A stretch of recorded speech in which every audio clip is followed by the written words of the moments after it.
Cu voi este canalul China Post și astăzi vă voi arăta un colet din China, care l-am comandat de pe eBay.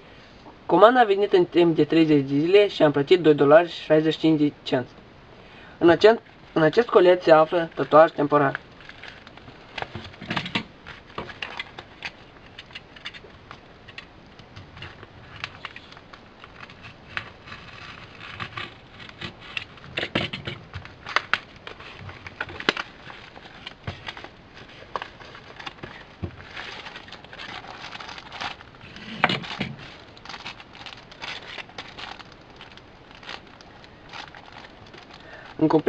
În complet sunt 4 tatuaje de diferite dimensiuni în formă de pene.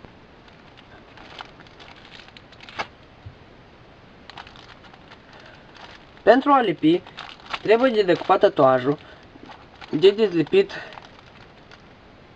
pelicula de deasupra, de plasat tatuajul cu fața în jos și de lumezit cu un burete. Îl lăsați 20-30 secunde și dezlipiți hârtie de pe mână. Vă rămâne un tatuaj frumos. Dacă v-a plăcut acest video, puneți like și abonați-vă la canal.